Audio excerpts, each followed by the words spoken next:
नमस्ते। मैं professor doctor Sushil Kumar Sharma, Jyoti Vidyapeeth women's university Jaipur, faculty of Ayurveda science, रसशास्त्र एवं भेषज कल्पना विषय, BMS सेकेंड ईयर। इस विषय में मैं आपको पिछले अध्यायों में यंत्रों के बारे में बताया। उन्हीं यंत्रों के बारे में बताते हुए मैंने आपको खल्व यंत्र, पाताल यंत्र, पातना यंत्र, इन सब यंत्रों के बारे में बताया। अब मैं आपको इस अध्याय में आगे चलते हुए, आगे पढ़ाते हुए तुला यंत्र के बारे में बताऊंगा।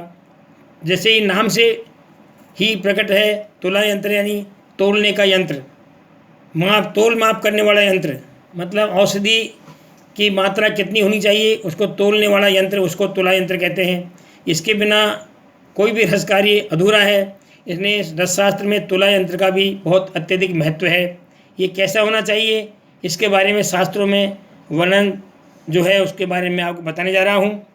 तुला यंत्र के लिए 2 वृंताक यानी बैंगन के आकार की मूसा लेकर इन दोनों के कंठ भाग में छिद्र कर एक एक बत्ती लंबी मिट्टी की नली से जोड़कर संधि बंधन कर दें।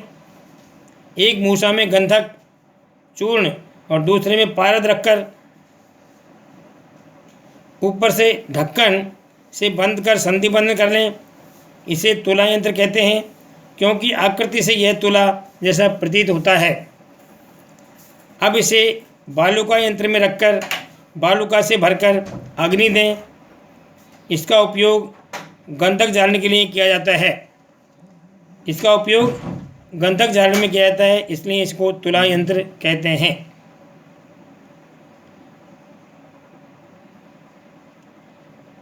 ये तोलने के लिए, नाप तोल के लिए काम नहीं आता, बल्कि इसका उपयोग गंधक जालने के लिए किया जाता है। ये तुला यंत्र अलग से बनाया हुआ तुला यंत्र है, उस प्रकार का नहीं है। अब आगे है उखल यंत्र। उखल यंत्र जैसे भी उखल यंत्र में अपन औषधियों को यवकुट करने के काम में आता है। इसको लोहे का इमाम दस्ता भी कहते हैं बोलचाली भाषा में। इसको उखल यंत्र कहा जाता है। इसके बारे में जो वर्णन प्राप्त है वो इस प्रकार है। इसे कुटनक खल्व या इमाम दस्ता भी कहते हैं। कुटनक यानी कूटने वाला खल्व। इसमें जो है मर्दन नहीं हो सकता। इसमें सिर्फ औषधियों के यवकुट चूर्ण, जैसा कि आयुर्वेद में कहा गया है, हर एक औषधि का यवकुट चूर्ण ग्रहण किया जाता है। यव यानी जौ के बराबर का यवकुट चूर्ण किया जाता है। तो इसमें इमाम दस्ता भी इसे कह सकते हैं।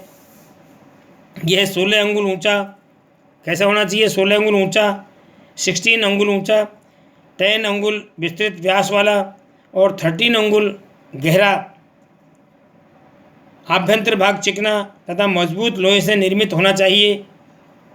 इसकी मूसली जो कूटने के लिए होती है लोहे की, 20 अंगुल लंबी, 20 अंगुल लंबी, सुंदर, चिकनी एवं स्थूल यानी बहुत भारी स्थूल होनी चाहिए। यह कठिन द्रव्यों यथा माक्षिक, काष्ठ, प्रवाल आदि को कूटने एवं चूर्ण करने के काम में उपयोगी होता है। उनको यवकुट जैसी स्थिति में लाने के लिए इसका उपयोग किया जाता है। इसको उलूखल यंत्र कहते हैं। अब आगे वर्णन आएगा उसका है कच्छप यंत्र। ये कच्छप यंत्र है, इसके बारे में वर्णन प्राप्त होता है। यह एक छोटी सी नांद है। यह नांद जमीन में प्रविष्ट हो सके इसका इतना गड्ढा कर इसमें नांद को बिठा दें। अब इस नांद को पानी भर दें। इस जलयुक्त नांद पर एक दूसरी बड़ी नांद रखें जिसका संपूर्ण भाग जल को स्पर्श करता रहे। अब इस नांद में एक मूसा जिसमें विड समेत पारद हो को अच्छी तरह ढक लें। ऐसी कटोरी से मूसा का ढक दें तथा कटोरी एवं नांद के संधि भाग को 7 बार कपड़ मिट्टी कर सुखा लें। अब इस कटोरी जो मूसा को ढकी हुई थी के ऊपर खदीर अथवा बेर के, मतलब ये भी बताइए किसकी अग्नि देनी चाहिए, खदीर अथवा बेर के कोयलों की रखकर अग्नि प्रज्वलित करें। बाकी नहीं, जो शास्त्रों में लिखा है इसका उद्देश्य कोई अलग ही है, इसलिए खदीर और बेर की कोयलों की अग्नि प्रज्वलित करें। इस यंत्र को कच्छप यंत्र कहते हैं। ये कछुए की पीठ के आकार का हो जाता है, इसलिए इसको कच्छप यंत्र कहते हैं।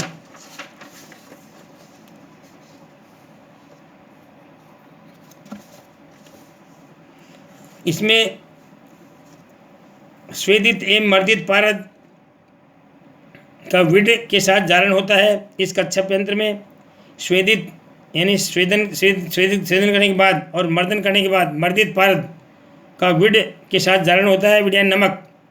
स्वांग शीत होने पर इसमें से पारद को पृथक कर लें। यह पारद पूर्ण अग्निबल संपन्न होता है, यानी इस पारद में बुभुक्षा क्षमता होती है, अग्निबल होता है तथा अपने गर्भ में धातुओं के सत्वों को शीघ्र द्रवित करने में समर्थ होता है। पारद तथा पारद द्वारा ग्रस्त धातुओं की गर्भद्युति हेतु भी इस यंत्र का उपयोग किया जाता है। अग्नि बल से पारद के गर्भ में स्थित सभी सत्व द्रवित होकर पारद को में जीर्ण हो जाते हैं। अग्नि बल का मतलब यही है कि पारद में के गर्भ में सभी तत्व द्रवित होकर पारद में जीर्ण पारद में विलीन हो जाते हैं, जीर्ण हो जाते हैं। यही अग्नि बल का मतलब है। इस यंत्र का उपयोग पारद के में विडों का जारण, पारद में कई प्रकार के विड का जारण करना यानी उसमें डालना, गंधक जारण करना तथा तत्वों की द्रुति एवं जीर्ण करने के लिए किया जाता है। इस प्रकार से इसका वर्णन प्राप्त होता है। उपरोक्त यंत्रों के अतिरिक्त भी रसग्रंथों में अनेक यंत्र वर्णित है, और भी यंत्र हैं। तथापि पारद संस्कार में उपयोगी एवं अन्य उपयोगी पारद की प्रक्रियाओं में जो आपको अभी बताए गए हैं, इन यंत्रों का ही अधिक से अधिक उपयोग होता है। द्रव्य के शोधन में, मारण में, सत्वपातन में आदि की दृष्टि से जितने यंत्रों का यहाँ वर्णन किया गया है वह पर्याप्त है तथा पाठ्यक्रम से संगत है, पाठ्यक्रम के अनुसार ही किया गया है। पाठ्यक्रम का मतलब सिलेबस में यही यंत्रों का उल्लेख है। पूर्व में भी कहा गया है कि प्रयोगकर्ता सुविधानुसार नए यंत्रों का निर्माण करें और उपयोग कर सकते हैं। मतलब आज की परिस्थितियों को देख करके जो प्रयोग करता है, यानी शास्त्र के अनुसार काम कर रहा है प्रयोगशालाओं में चिकित्सक, वो अपनी इच्छानुसार, कार्य की सुगमता के अनुसार, कार्य सौकार्य के अनुसार नए नए यंत्रों का निर्माण कर सकता है और उनका उपयोग कर सकता है और उससे उनके ज्ञान को, यंत्रों के ज्ञान को बढ़ा सकता है। सुविधानुसार नए यंत्रों का निर्माण कर उपयोग कर सकते हैं एवं सुबुद्धि के लिए नए यंत्रों के निर्माण हेतु यहाँ वर्णित यंत्रोपकरण का ज्ञान उनके लिए मार्गदर्शन हो। मतलब ये जो यंत्रों का ज्ञान दिया गया है ये उनके मार्गदर्शन के निमित्त ही है। बाकी सुविधा के अनुसार वो नए यंत्रों का निर्माण भी आधुनिकता को देख के कर सकते हैं, जो कि आजकल नई नई फार्मेसियों में, नए नए रसशालाओं में जो नए नए यंत्रों का, ये पुराने यंत्रों के बजाय नए नए यंत्रों का निर्माण किया गया है और उन नए यंत्रों के द्वारा ही औषधियों का निर्माण होता है। अधिकतर जितने भी यंत्र हैं वो विद्युत चालित यंत्र हो गए। मैन पावर में पहले जितने भी यंत्र थे उनको मनुष्य द्वारा हाथों से चलाया जाता था। अब सारे यंत्र मैन पावर बिजली से चलने लगे हैं, विद्युत से चलने लगे हैं। इनसे कार्य शीघ्र होता है और अच्छा होता है, जल्दी होता है। इस प्रकार से ये निर्माण करने लगे हैं। अब मैं आपको इसी अध्याय में मूसा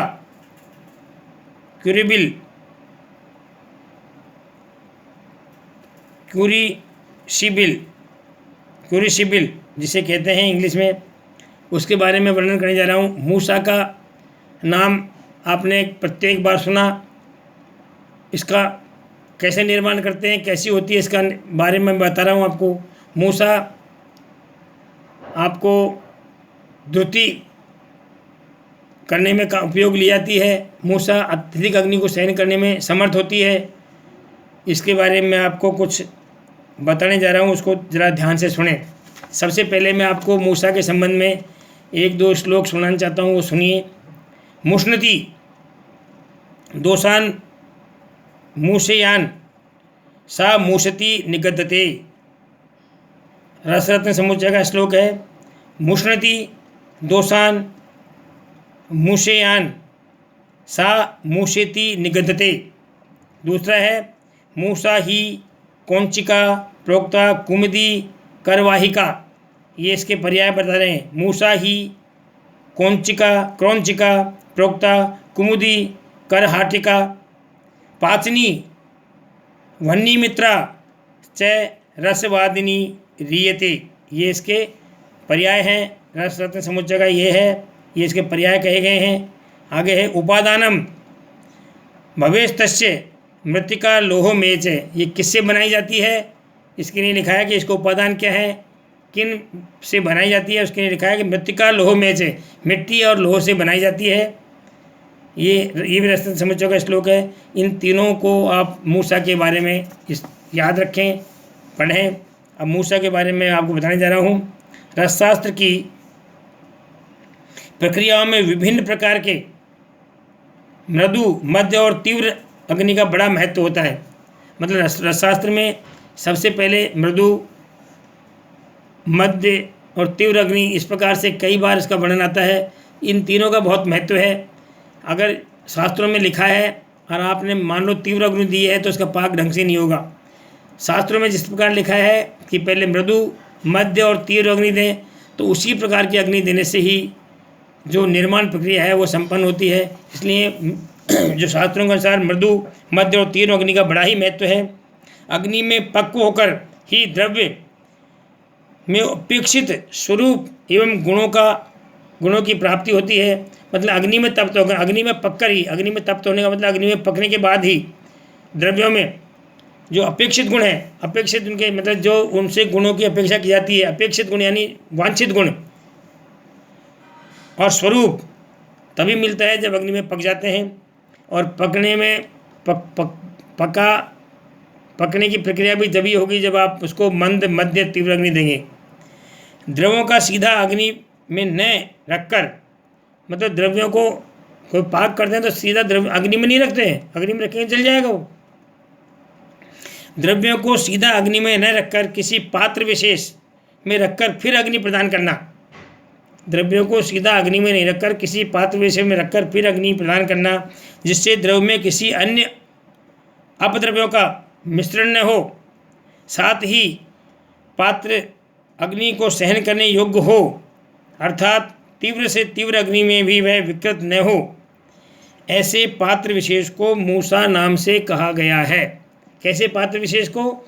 जो अग्नि को सहन कर सके, अग्नि में विकृत नहीं हो और तीव्र से तीव्र अग्नि को सहन कर सके, ऐसे पात्र विशेष का नाम मूसा कहा गया है।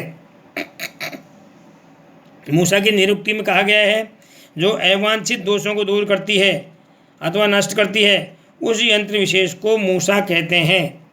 जो अवांछित दोषों को नष्ट करती है, जो अवांछित दोषों को दूर करती है या नष्ट करती है, उस यंत्र को मूसा कहते हैं। इसका यही मुष्णति दोषान, दोषों को मुष्णति मूषयान सा मूसा निगद्यते। इसका यही मतलब है कि जो अवांछित दोषों को दूर करती हो अथवा नष्ट करती हो, उस यंत्र को मूसा कहते हैं। मूसा के पर्याय क्या हैं जो आपको बताए गए थे पहले? मूसा, क्रौंचिका, कुमुदी, करहाटिका, पाचनी, वह्निमित्रा, मूसा, ये सभी नाम हैं। इन सभी को पर्याय के नाम से कहते हैं।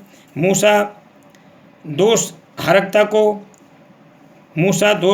को, कुमुदी आकृति को, कौंचिका करहाटिका उपादान द्रव्य मिट्टी के प्राप्ति स्थान को, और पाचनी अग्निकर्म को, और वह्निमित्रा अग्नि सहत्व को सूचित करता है। इनके तीनों जो बताए ये 3-4 इसके पर्याय बताएं, अलग अलग नाम से बताएं, इनके अलग अलग महत्व दिया गया है। कैसे? मूसा दोष हरकता को प्रमाणित करती है, कुमुदी आकृति को प्रमाणित करती है, क्रौंचिका एवं करहाटिका उपादान द्रव्य यानी मिट्टी और लोहे के उसको करती है, प्राप्ति स्थानों को करती है, पाचनी अग्निकर्म को, और वह्निमित्रा अग्नि सहत्व को, अग्नि सहन करने की शक्ति को सूचित करती है। मूसा के उपादान द्रव्य में है। मूसा निर्माण के लिए हेतु मृत्तिका और लोह, ये दो पदार्थ मुख्य हैं। मूसा निर्माण हेतु मिट्टी, उपयोगी मिट्टी कौन सी है, उसके लिए लिखा है पीली, सफ़ेद अथवा लाल वर्ण की पिंड रूप, ढेला स्वरूप, बालुका रहित तथा तीव्र अग्नि धमन से उत्पन्न को सहन करने वाली मिट्टी मूसा निर्माण में उत्तम होती है। इसके अभाव में वल्मीक यानी दीमक अथवा कुम्हार की मिट्टी का भी उपयोग करना चाहिए या कर सकते हैं। ऐसी मिट्टी का प्रयोग करना चाहिए। नमस्कार, धन्यवाद।